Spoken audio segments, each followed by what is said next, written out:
Welcome everyone again to another episode of the ideaXme show, the show that profiles humans behind the big ideas that are shaping our world, inspiring the future and future creators and innovators and all those like great stories. I'm Ira Pastor, your life sciences ambassador along for the journey.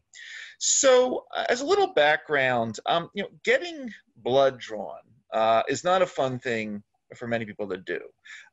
It can be scary for some, especially if you have young kids. It can be painful for others, especially conditions where blood needs to be drawn frequently.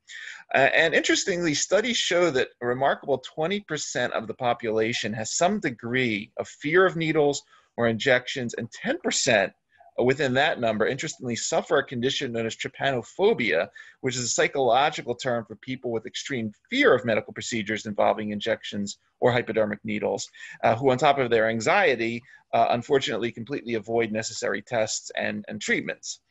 In addition to this, it's estimated that needles injure healthcare workers more than 2 million times a year in hospital accidents.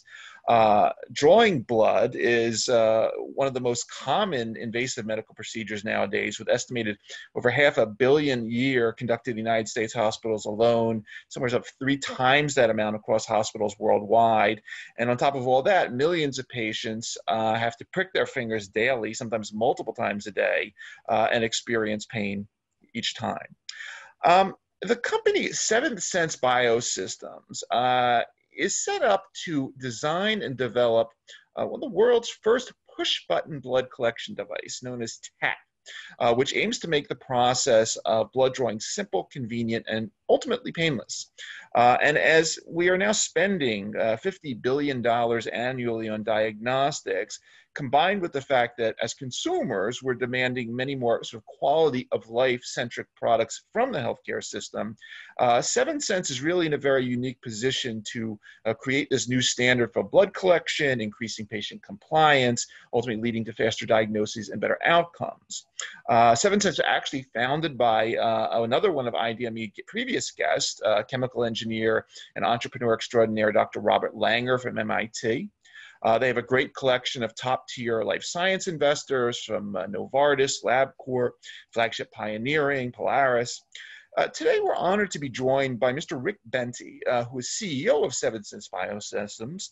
Mr. Bente joined Seventh Sense back in 2019. He brought a strong background of design, development, and commercialization of medical devices. Has a broad experience in the space of over 15 years, 50 granted U.S. patents in the wearable medical device space. Has a range of leadership roles in R&D, marketing, and business development in the past. He was most recently VP of Strategic Alliances and Business Development at the Insulet Corporation, where he led strategic partnering and collaborations for the world's largest wearable insulin pump company. Before Insulet, he spent 6 years at Unilife, which is involved in the business of novel pre-filled wearable injectors for pharmaceutical customers. And he was 8 years at Medtronic Diabetes, designing and developing, commercializing insulin pumps. Mr. Bente has a BS in engineering from Harvey Mudd College, a master in science and mechanical engineering from UCLA, and also an MBA from UCLA as well. All that being said, Rick Bente, thank you for taking the time to come talk for us a little bit today. Yeah, thanks for having me today. It's great to be here. It's a real pleasure. So we typically start the show off by sort of asking the big question of our guest, of who you are. I'm going to give you the floor. If you can sort of go into the background, the basics, the early days, where you grew up, how you sort of developed an interest in science and mechanical engineering. And if you could take us on a little bit of your journey through the medical device segment today, that'd be great. Yeah, I'd love to.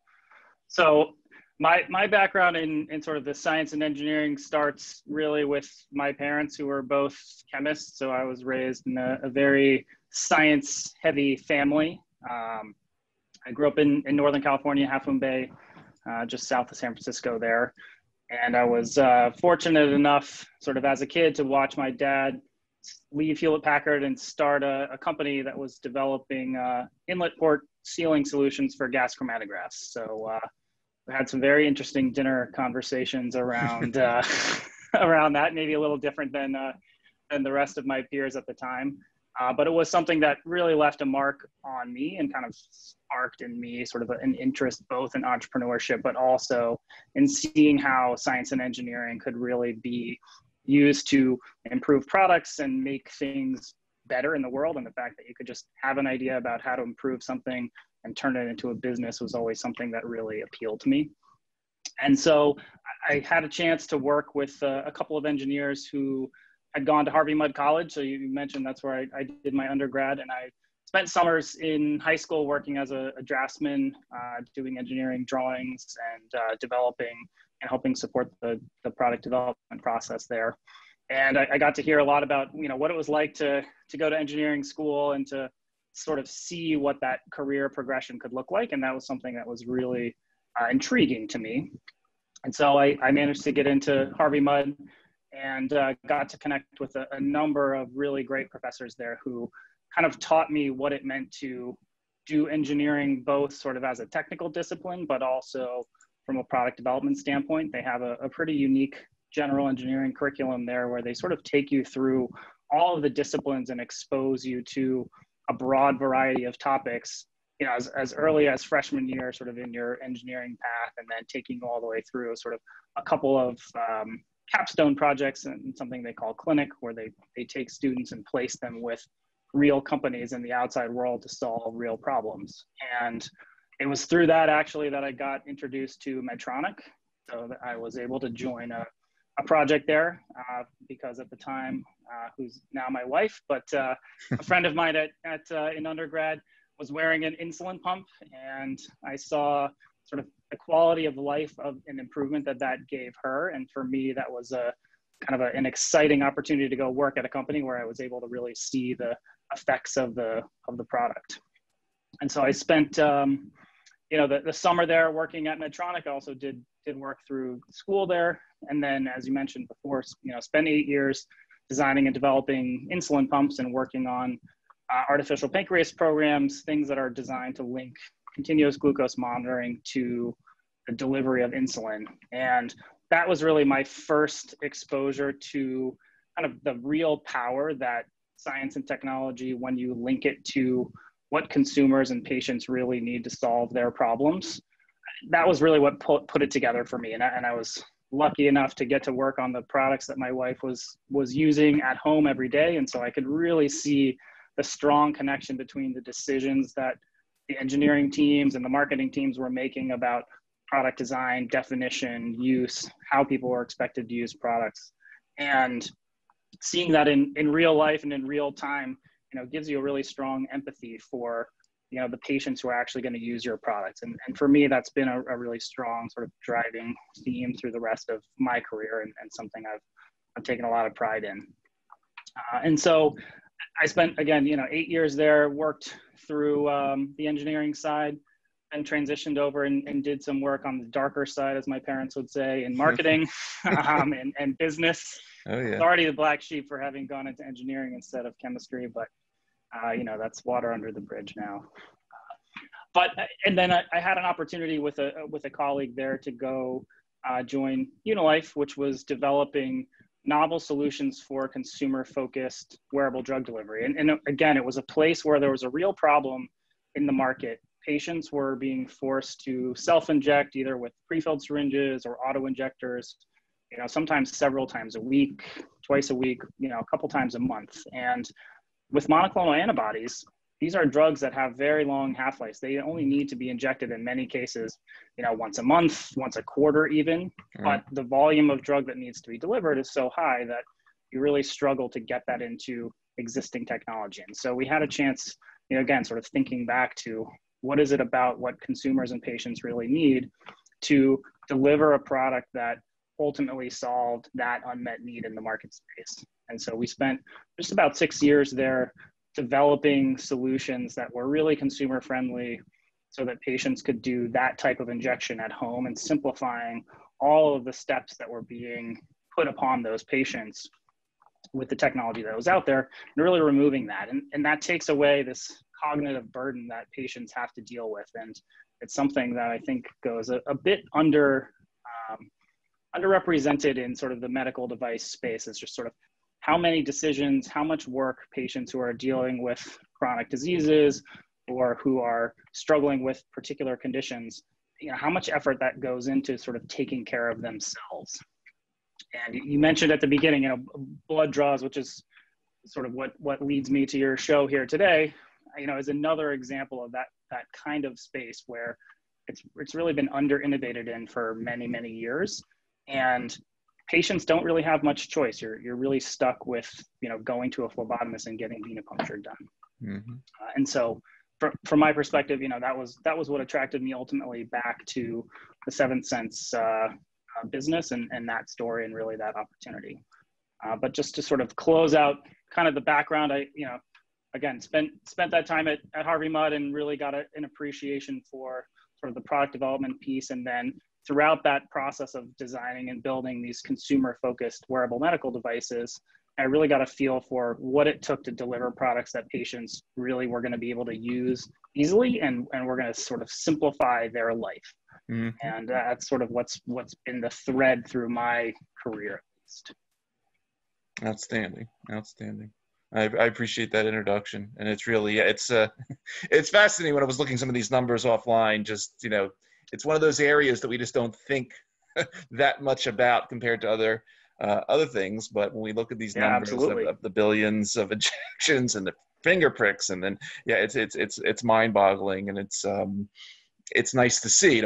We go into this innovation theme all the time on the show, but that even areas like this that may have sort of stayed sort of the same for many decades, that it's possible to now innovate again and sort of bring a new level of quality of life possibilities to people, which is great, and I appreciate you introducing that in your own sort of humanizing it all with your own experiences. So as mentioned in the intro, so you have you have Robert Langer, who obviously a great sort of innovation lineage there, one of the founders. Could you take us on just a little bit of a walk through sort of, who some of the other founders are, how the idea was first created, sure, some of the goals, and then also, I went on the site, you have an outline of sort of the specs, and I know we don't have if you want to, we can definitely, you can share something, or we'll obviously link to some of these images in the blog. But obviously, this is a single-use device. There are, it's designed so the needles are secure and you can't mess around with it and reuse it more than once and so forth. So if you could take us through a little bit of sort of the neat engineering specs as well. I think that no problem. So I'll start with sort of where Seventh Sense emerged from, and you mentioned, Dr. Langer was one of the founders, along with Doug Levinson from Flagship Pioneering, mm-hmm, and had a lot of strong support in the early days in the Cambridge and Boston life science corridor here. And it was originally founded on this idea of kind of injecting biomaterials between the epidermis and the dermis. So we didn't start with blood collection as the ultimate, as many startups do. There are several sort of pivots, but ultimately, the end idea was the same, which was to really unlock all of that biological information that's stored in your blood and in your body and, mm-hmm, present it back in an actionable way to patients. And so the first sort of premise for that was using nanoparticles and injecting them in the skin and in that little dermis layer there that would then react to what was happening in the body, sort of like a gas light for your arm or your skin. Mm-hmm. And what they found was that in the process of developing the technology to perform that type of solution, they found a really simple way to painlessly extract blood from the body. And so, as many startups do, they pivoted from this idea of putting something into the body to extracting that blood in a painless way and really moving it across a bed of anticoagulants so that it stays in liquid form, mm-hmm, and delivering it to a reservoir that's stored in the device so that it can be extracted later for analysis by sort of standard diagnostic equipment. And that's actually, I'll give you a little background on sort of how the device works, sure, in principle. But sort of the idea behind Seventh Sense was really, let's unlock this data, let's give people and empower them to get the information out of their own bodies in a way that's going to minimize their discomfort. And you talked sort of at the beginning about a group of people who dislike needles or have a really hard time with the blood draw process. I'll raise my hand. I'm definitely one of those people. ironic for someone who's basically spent my entire career sticking needles into people or taking blood out of people. As someone who really doesn't like needles, doesn't really like blood and gore and medical procedures, that's another place where I'm able to sort of put that stamp of empathy on these products. And it's something that certainly allows me to appreciate, the value of what we're doing. And so the Seventh Sense product is actually a really cool piece of technology. So it utilizes a small array, an annular array of microneedles. They're thinner than an eyelash. So basically, there are 30 little tiny microneedles that just go into the top surface of the skin. And they create this tiny little microabrasion. And then we use a vacuum that's stored in the device to then extract that capillary blood through that abrasion into the device itself.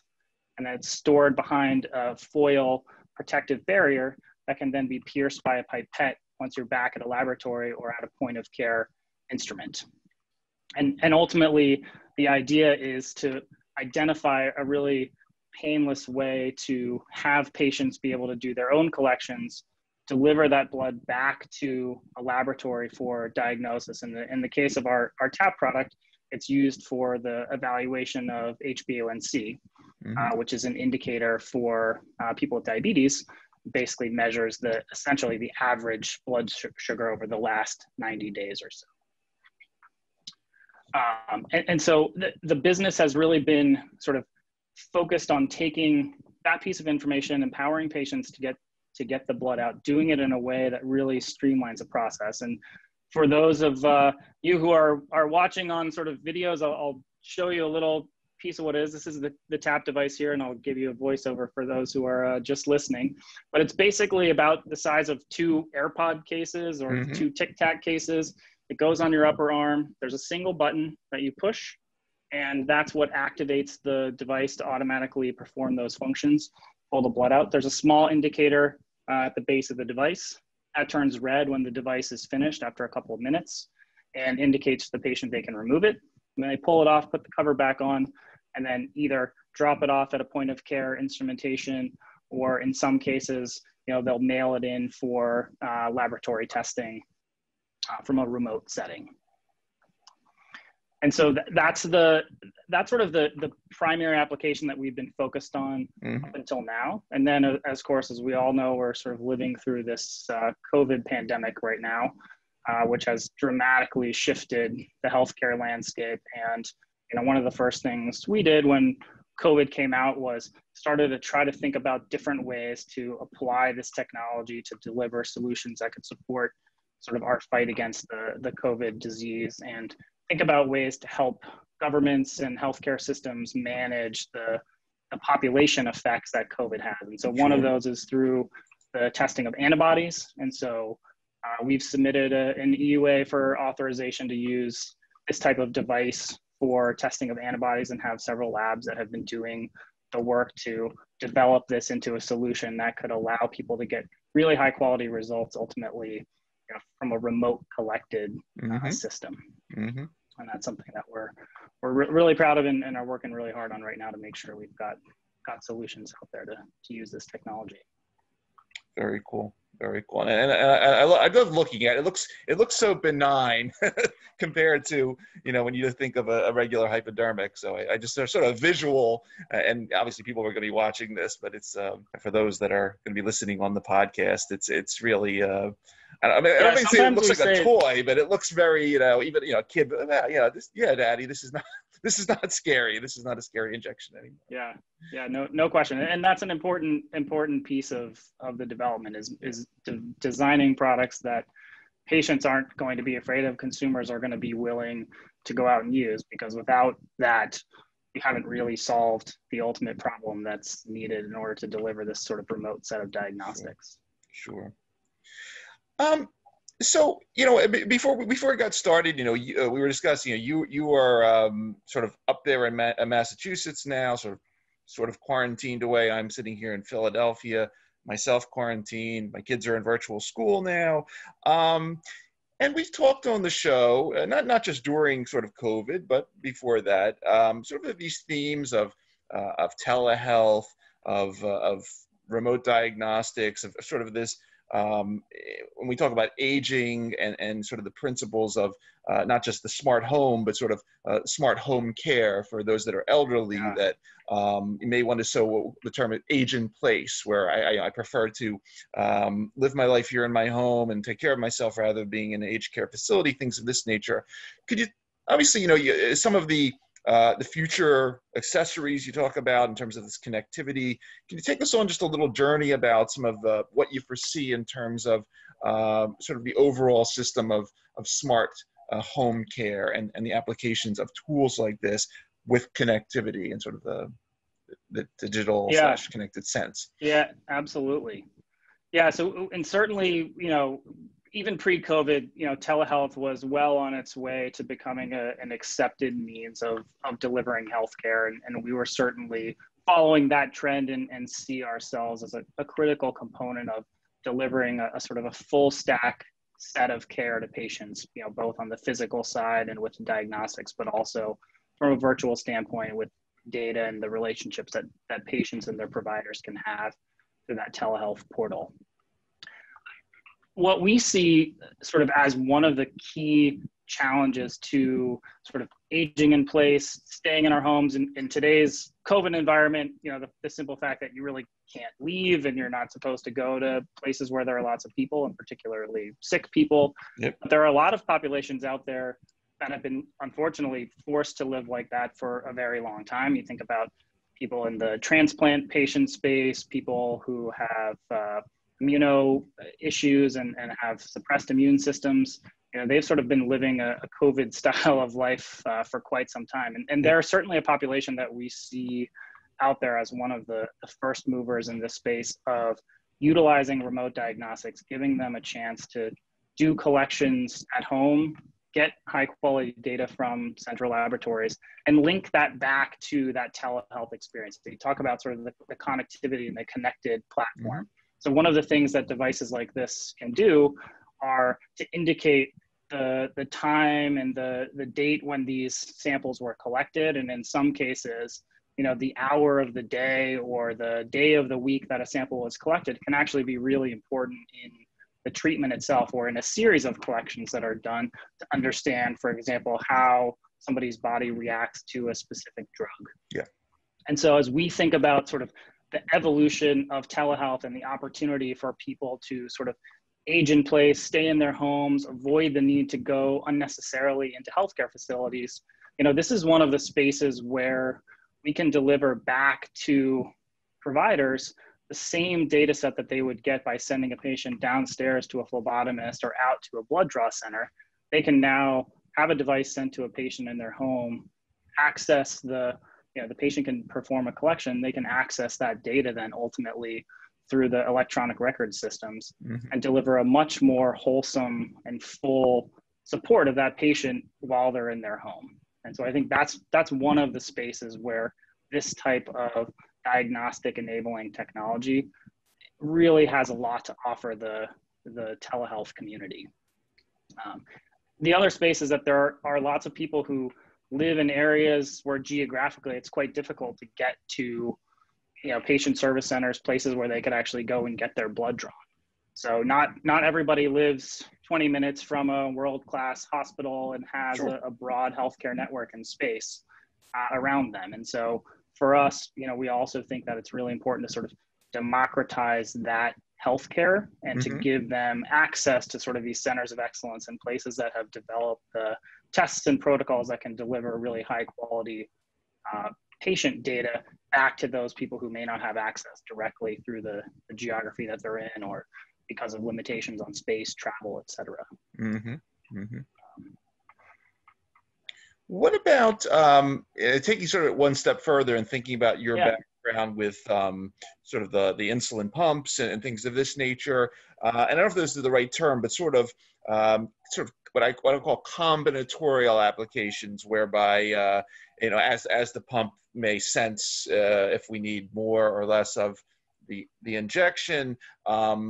Are there interesting applications they may foresee in terms of, hey, I have to take drug X, but I have to give blood all the time to make sure metabolites are on the right level? Other types of these applications. And then the other thing that popped in my mind too, obviously a lot of which and I've seen this unfortunately as we've been in this pandemic, but sort of how clinical trials have been put on hold or are really being messed with.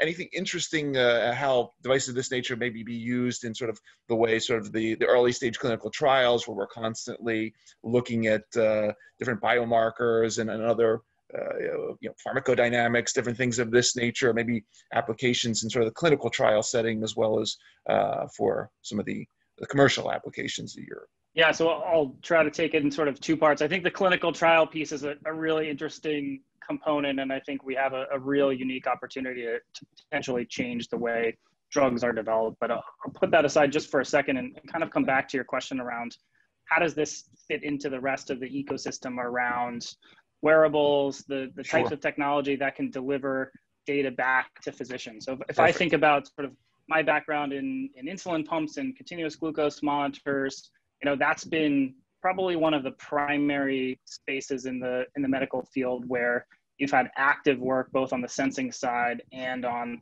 the control loop portion. And to really have, what amounts to an artificial pancreas, or at the very least a hybrid closed loop system that can allow you to automatically deliver insulin based on a sensor reading. You both have to have the sensor technology developed to a point where it's accurate enough and an insulin pump that can deliver accurately enough. Linking those two together then takes an algorithm. Mm-hmm. And at this point in time, there are actually several different technologies that are out there today that have figured out how to close that loop. Mm-hmm.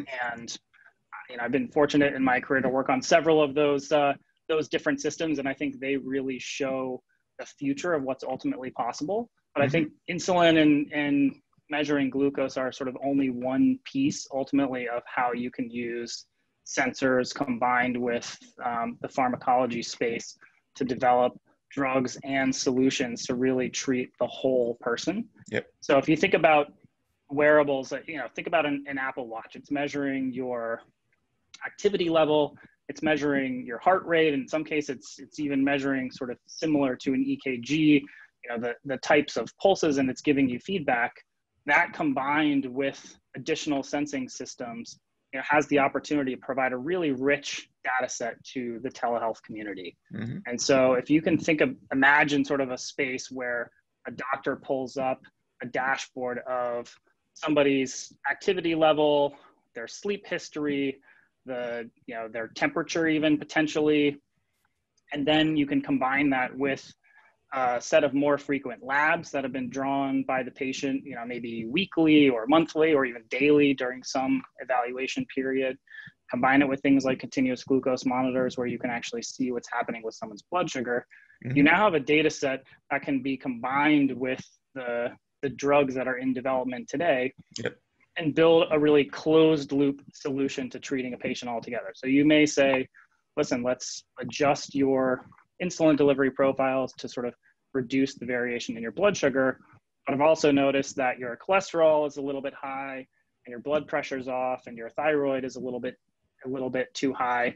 Let's adjust each of those, and then we can go back and monitor over time sort of how that makes patients feel. And one thing we know from medicine is that patients are not unidimensional. Sure. So there are many, many factors that contribute to how somebody feels.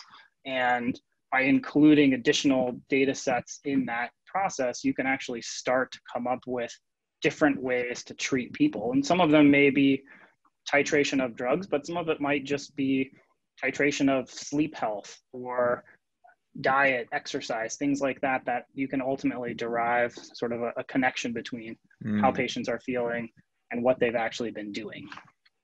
And you can eventually close all of that back with the addition of blood collection that allows you to get remote diagnostics performed on that same data set and add more frequent measurements along the way.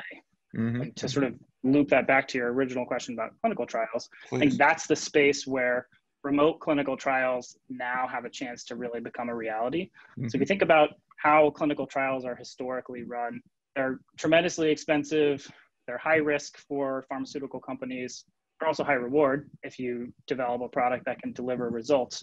But often the trials are designed in such a way as to make them logistically easier to run. And Right. so you have patient populations that end up being relatively self-selecting. You have data points that are collected at times when patients can be sure they're going to show up at a doctor's office or are going to be able to get, for example, get their blood drawn.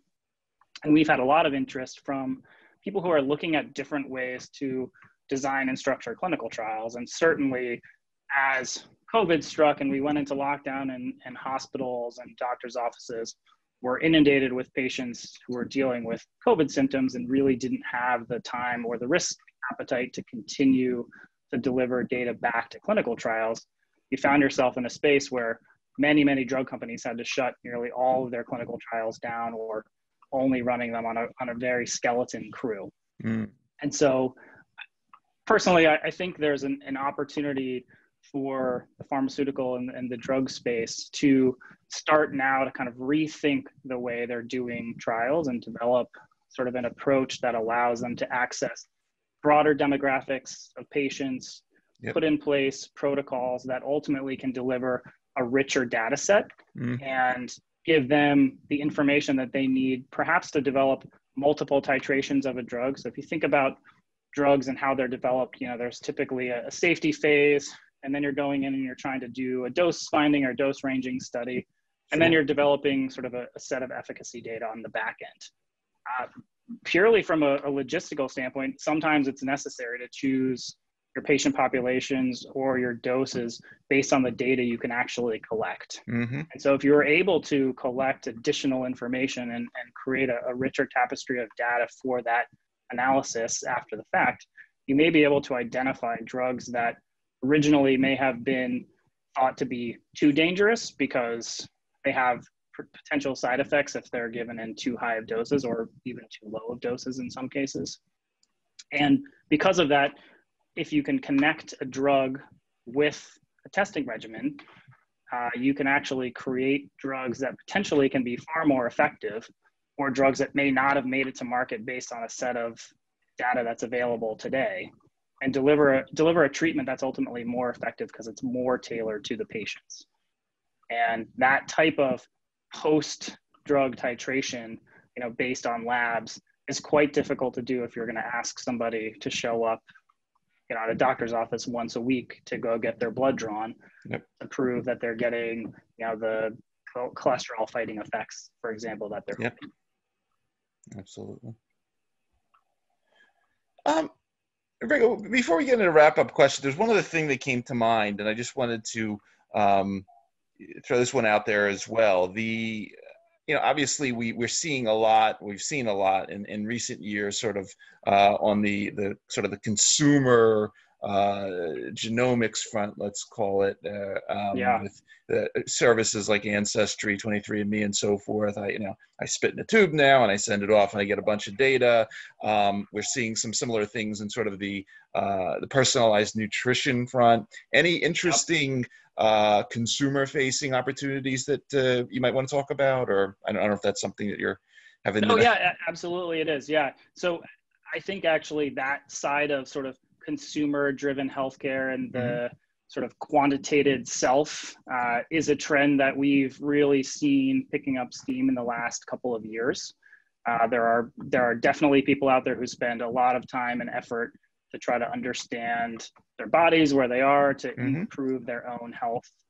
We have a partnership today with a company called Bays that does personalized nutrition and develops supplements based on the data that comes from the actual blood samples you deliver to them. So they take a measurement, and then, you know, a quarter later, after taking a set of supplements, you can take an additional measurement and sort of see how your health and your biome is adjusting over time. Got it. And so that's a really sort of cool example of how systems like this can ultimately be deployed to really change, you know, what was sort of a, how do I feel today, into what was my measurement today, or what was my measurement this quarter? And you can start to apply some of the scientific rigor that, in my experience, has been a bit lacking on the nutritional side. Oh yeah. You know, it's always about, you know, do you feel better? Not necessarily have you measured a noticeable shift in something that you can control. Right. And so I think that's definitely a space where there's a lot of evolution and a lot of opportunity. sitting here, I'm thinking about all these opportunities, and it's just, I love when we sort of look, as you said, the ecosystem of things that you can develop around what seems like a rather simple device, but the possibilities and just sort of changing the way we do a lot of this from our healthcare to our clinical studies to our nutritional care. It's really an amazing set of possibilities that you have been and you are developing. It's an enabling technology. I think one of the challenges that people have in sort of thinking about what does the future of healthcare and healthcare delivery look like is if you're not aware of these types of technologies, or they're not baked into your view of the future, you miss an opportunity to really rethink, how healthcare is delivered, how we do population management. Yep. We didn't talk about it yet, but one of the other use cases for systems like this is to broadly screen populations and potentially at-risk populations that have been delivered healthcare in a less sort of equivalent or efficient manner over time. And you can go out and really make big changes and understand the impact of what's happening in your population through sampling like this. And it gives you a chance to sort of go out and do that in places where it may be quite difficult to accomplish that in any other fashion. Sure, absolutely. Rick, coming back to you, you mentioned obviously at the beginning, you brought us into sort of the early story and some of your personal experiences, family-wise. This question now comes back to sort of important influencers and mentors over the course of your career, whether they be professors or business partners, investors. Obviously, met a lot of very interesting people so far and worked with them. Any folks that you specifically might want to highlight, shout out to at this point that have really guided you and kept you on this particular path, kept you passionate about this stuff that you might have mentioned at this time? Yeah. So as you said, I've been fortunate, through my education and my career to have met a lot of really interesting and people much smarter than me who've been able to give me a lot of good guidance. It's a bit cliche, but I'll definitely start with my family that sort of has encouraged me throughout my career and really, stood behind me in pursuing this kind of job and really taken a lot of pride in the kinds of things that can be done to improve humanity. And then, I'd have to say the professors I had at Harvey Mudd who really showed me what it took to develop products and to do it in a way that recognized sort of the core engineering fundamentals. People like Professor Bassman and Professor King, Professor Little, some of the others who were part of the clinic project. Professor Orwin was one of my advisors. They were all sort of instrumental in taking me from, someone who was just interested in science and engineering as someone who could actually contribute in the space. And so I'm definitely thankful to them and that program.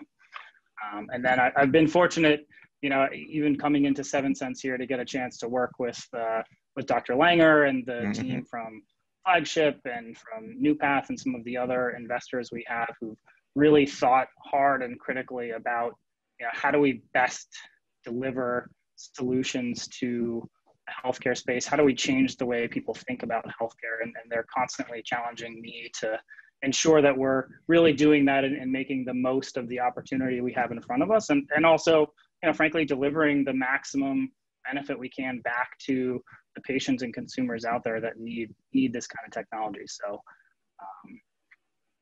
I think those are sort of the main influencers. I guess I'd be remiss if I didn't mention my colleague Ian Hansen, who's now the Chief Operating Officer at Bigfoot, making tremendous strides sort of again in the treatment of diabetes and delivering full solutions. But he was probably my prime mentor through my days at Medtronic and then ultimately at Unilife as well. So. Wonderful. Really amazing story, Rick. I'm wishing you the best with it and, all the success in the world, because it's definitely something that we all need for, once again, everybody that's going to be listening on the various podcast networks or watching on the YouTube channel, you've been listening to Rick Bente, Chief Executive Officer of Seventh Sense Biosystems, doing amazing things to impact the diagnostics industry, the clinical trial space, consumer-facing healthcare, population health, and making the whole process simple, convenient, and painless.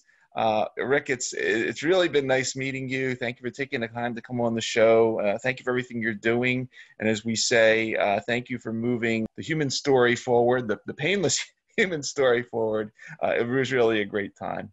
Yeah, I really appreciate it. Thanks for having me on, and hope at some point to get a chance to meet in person in the post-COVID days, as we discussed. It's a small world out there. So thank you again, Ira, for having me. Absolutely. Most definitely.